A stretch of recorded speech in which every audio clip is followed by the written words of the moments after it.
Geography with विकास में आपका स्वागत है। आइए हम सीडीपी का सॉल्व पेपर प्रीवियस ईयर जो कि 7 जुलाई 2024 की है। आइए हम बाल विकास एवं शिक्षा शास्त्र का 30 क्वेश्चन हम देखते हैं। चलिए हम शुरुआत करते हैं पहला प्रश्न से। प्रगतिशील शिक्षा में बच्चों को किस तरह देखा जाता है? ज्ञानवर्धक और अर्थ की रचना करने वाले। जैसे ये ज्ञानवर्धक और अर्थ की रचना करने वाले प्रगतिशील बच्चों की ये होता है, ठीक ना, जिसमें व्यवहारिक अधिगम बल पर देता है। इसी तरह आगे की तरफ आइए। छात्रों के लिए कक्षा में प्रतिक्रिया सबसे अधिक प्रभावी होती है जब यह सीखने की गतिविधि के दौरान और पश्चात भी होती है। जैसे कि कोई भी मतलब सीडीपी के क्वेश्चन देखने से पहले आप अपने बारे में आप एक समझ एक अध्यापक हैं और एक छात्र हैं, इसी के अनुसार इसको सॉल्व किया जाता है निगेटिव वर्ड और टैग वर्ड देखकर, और मतलब अपने समझ पर अपने पर लेकर, तभी जाकर ये हो पाएगा। और तीसरा क्वेश्चन देखिए। किशोरावस्था के दौरान जेंडर अपेक्षाओं के अनुरूप स्त्रीय या पुरुषत्व की परंपराओं का पालन करने के लिए दबाव बढ़ जाता है। कारण, और ये देख लीजिए, ये सही है लेकिन आर गलत है। जेंडर और जेंडर भूमिका जैविक रूप से निर्धारित की जाती है, नहीं, ये गलत है। आगे की तरफ देखिए। आइए हम चौथा क्वेश्चन देखते हैं। सुनीता एक 12वीं वर्षीय लड़की विशेष संगीत क्षमता रखती है। उसके माता पिता दोनों ही निपुण गायक हैं और वह सुनीता को अपनी आवाज़ को और बेहतर करने के लिए प्रशिक्षण कक्षा में भेज रहे हैं। सुनीता की यह क्षमता संभावित रूप से किस कारणों की अंतःक्रिया परिमाण है? जैसे देखिए, कोई आनुवांशिक हो गया, देख देख कर सीखने वाला प्रक्रिया, जैसे वो उस घर का वातावरण हो गया, जैसे पहलवान का बेटा पहलवान, वो एक दूसरा मैटर है। लेकिन यहाँ पर जो वातावरण है, जो कि कोई भी सिद्धांत वातावरण पर ही निर्भर करता है, तो इसका विकल्प नंबर 3 होगा, ठीक है। पर्यावरण और वातावरण, यह एक पॉजिटिव वर्ड है सीडीपी के लिए। संवेदनशील अवधि एक संवेदनशील अवधि वह समय अवधि होती है जिसके दौरान कुछ, देखिए, पर्यावरणीय कारक, ठीक ना, यहाँ पर विकल्प में कुछ पर्यावरणीय कारक विशेष रूप से समान विकास के लिए महत्वपूर्ण होती हैं। इसके बाद आगे तरफ आइए। नेक्स्ट क्वेश्चन देखिए। विद्यार्थियों में समालोचन चिंतन को विकसित करने के लिए एक शिक्षक को देख लीजिए, ऐसा सवाल देना चाहिए जिन्हें निष्कर्ष और व्याख्या शामिल होते हैं। अब ये नहीं कि भारत की राजधानी क्या है, तो एक चीज़ बता दिया कि ये है, ऐसा नहीं, उसको कुछ समझ या व्याख्या उस पर उत्तरदायित्व होना चाहिए, ठीक ना। अगला क्वेश्चन देखते हैं। एक शिक्षक स्वयं से पूछती हैं, मैं ऐसे अनुभव कैसे प्रदान कर सकती हूँ जिसमें छात्रों को पर्यावरण में विभिन्न प्रकार की वस्तुओं को वर्गीकृत करने और उनके वर्गीकृत को मतलब के स्कीमों के विश्लेषण करने की आवश्यकता हो। वह छात्रों में किस बुद्धिमत्ता को बढ़ावा देने की कोशिश कर रही है? प्राकृतिक बुद्धिमत्ता, ठीक ना।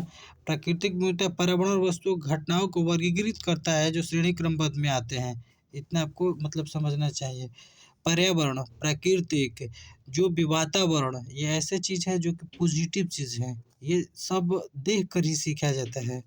आगे की तरफ, महारत प्राप्त करने के लिए लक्ष्य निर्धारित करने से छात्र की अभिप्रेरणा और योग्यता के बारे में विचार कीजिए। विचार कैसे प्रभावित होता है?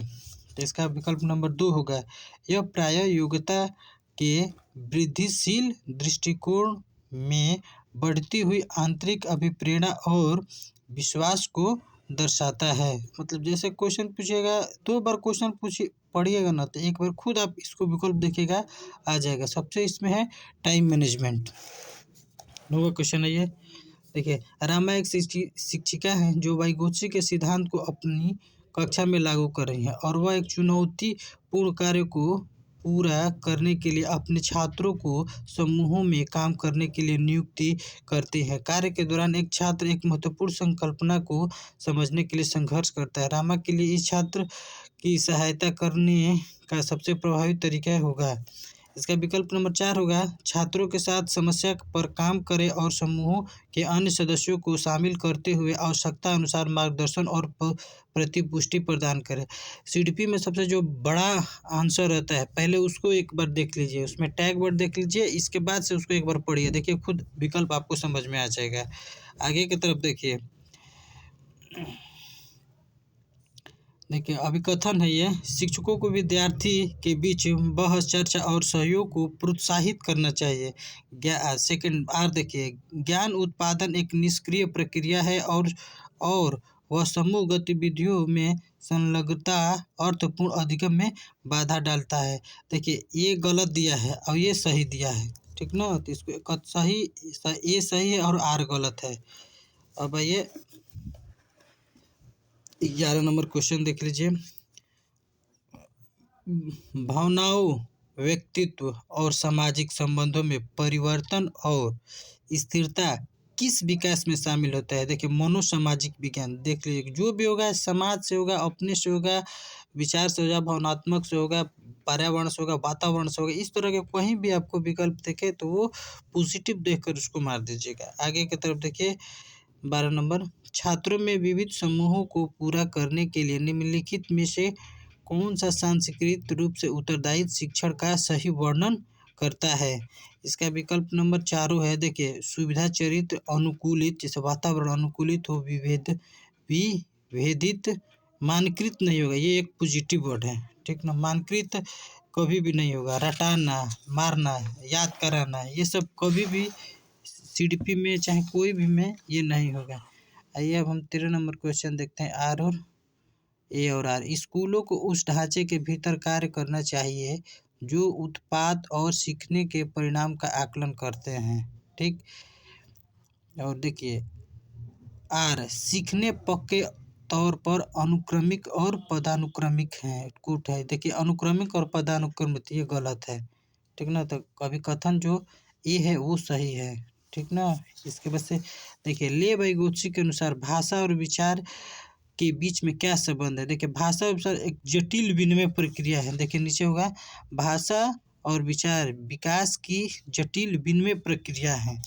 आगे की तरफ देखिए, निम्नलिखित में कौन सा सही सुमेलित है। इसमें देखिए सही सुमेलित देखना है, मानदंड संदर्भित मूल्यांकन साथियों के प्रदर्शन की तुलना करता है, ठीक ना। इसके बाद से इसको स्किप कर मतलब रुक कर इसका चाह सकते हैं तो व्याख्या पूरा देख सकते हैं। आगे की तरफ देखिए, निम्नलिखित में से क्या दृष्टिबाधित विद्यार्थियों को कक्षा में भागीदारी लेने में बाधा डालता है। देखिए विकल्प नंबर मुद्रित पाठ्य पुस्तकों और नोट्स, देखिए ये मतलब बाधा डालता है, इलेक्ट्रॉनिक चीज़ से सुन सकते हैं तो बता देगा, उभरी हुई है तो जो छू कर टच कर होगा वो भी बता देंगे, ग्राफिक के माध्यम से भी आप समझ जाएंगे। अब एक एक विकल्प बताने चलेंगे तो वीडियो बहुत लंबा हो जाएगा, इसीलिए हम जो मेन पॉइंट है वही आप देखते चलिए। लॉरेंस कोहलबर्ग ने बच्चों के नैतिक विकास का अध्ययन करने के लिए किस विधि का प्रयोग किया था। देखिए बच्चों के सामने नैतिक दुविधा रखना और अनुक्रिया को समालोचन करना है। लॉरेंस बिश्नोई मतलब कुछ लड़के मतलब अपने से सीखे, करके सीखे, देख कर सीखे, मतलब ये सब है, ठीक ना। तो ये लॉरेंस कोहलबर्ग में ये दिया था, ठीक ना।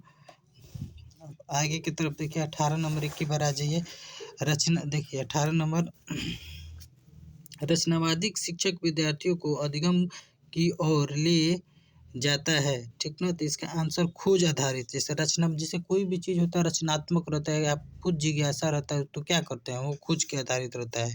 देखिए पठन विकल्प से जूझ रहे छात्रों को पढ़ना सिखाया जा सकता है। देखिए ये एक डिस्लेक्सिया है जो पठन विकार से है, व्यक्तित्व ध्वनात्मक प्रशिक्षण के माध्यम से, ये सब कोई नहीं है, ठीक ना, गद्यांश पद्यांश ये सब कुछ नहीं है। आगे की तरफ देखिए 20, जीन पियाजे के संज्ञानात्मक विकास के सिद्धांत यह बताता है कि, इसका विकल्प नंबर आ जाइए 3 होगा, पाठ्यक्रम को बच्चों की आयु समय और चरण के माध्यम में रहकर तैयार किया जाता है। मतलब उसी के बच्चे के ही मतलब माध्यम में रहकर कोई भी चीज़ तैयार किया जाता है, न कि अब लड़का पढ़े 6-7 में आप बना दीजिए पेपर 8-9-10 का, तो उसको देख कर रिकॉर्डिंग किया जाता है। आइए अब समझते हैं एक क्वेश्चन। आप एक शिक्षक हैं जो अपने छात्रों को परासंज्ञानात्मक कौशल विकसित करने में सहायता करना चाहते हैं। निम्नलिखित में से कौन सी रणनीति इस प्रकार के चिंतन को बढ़ावा देने की सबसे अधिक संभावना है?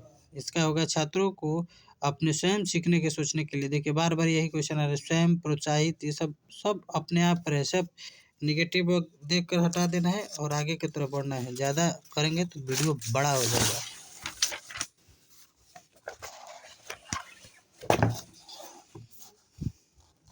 आइए 22वां क्वेश्चन देखिए, निम्नलिखित में कौन सा कथन स्वलीनता के संदर्भ में सही है? देखिए स्वलीनता एक तंत्रिका विकासात्मक विकार है, ठीक ना। ये इलाज में नहीं बल्कि हस्तक्षेप में उद्देश्य के व्यक्तियों के गुणों के लिए प्रबंधन उनके जीवन की गुणात्मक के सुधार करने के सहायक होता है। इसके बाद से आगे की तरफ है, पियाजे और वाइगोत्स्की के सिद्धांतों का प्रमुख समाधान देखिए, बच्चों में स्वयं शिक्षा संलग्न और जुड़ाव। जैसे बच्चों के स्वयं शिक्षा के संलग्न के जुड़ाव में पियाजे और वाइगोत्स्की ये दोनों अच्छे वैज्ञानिक हैं। इनका हर क्वेश्चन न किसी में आते रहते हैं, ठीक ना। तो आइए हम देखते हैं अभिकथन। शिक्षकों को शिक्षार्थियों के बीच व्यक्तिगत भिन्नताओं का सम्मान करना चाहिए और सभी विद्यार्थियों शिक्षार्थियों की आवश्यकताओं के अनुसार अपने शिक्षण को समायोजन करना चाहिए। आर को देख लीजिए, शिक्षकों को विशिष्ट पृष्ठभूमि के शिक्षार्थियों को पढ़ाते समय उनके बीच सहयोग, समूह कार्यों और बातचीत में बचना चाहिए। देखिए ये निगेटिव हो गया तो ये गलत है, ठीक ना। ऐसे ही है, तो ऐसे ही ये सही है और आर गलत है। अब आइए 25वां नंबर, ठीक है, किसी अधिगम रणनीति में बच्चों द्वारा दूसरे को सिखाना शामिल है जो कि उन्होंने सीखा है। पारस्परिक शिक्षक, देखिए पारस्परिक शिक्षण अधिगम की रणनीति जहाँ छात्र बारी बारी से एक दूसरे को पढ़ाते हैं, प्रायः सारांशित करने, प्रश्न पूछने, स्पष्ट करने के भविष्यवाणी करते हैं। ये मतलब रटना, सीखना, व्याख्या करना, ये सब देखकर अपने पॉजिटिव अनुसार मानना है। आगे की तरफ आइए, ए और आर अभिकथन है, ठीक ना। तो देखिए बड़ा क्वेश्चन है, देखिए भावनाएं व्यक्ति पार है और सीखने की कोई भूमिका नहीं है। भूमिका नहीं है तो गलत है, तो निगेटिव पहले ही देख लीजिए, इसके बाद से मार दीजिए।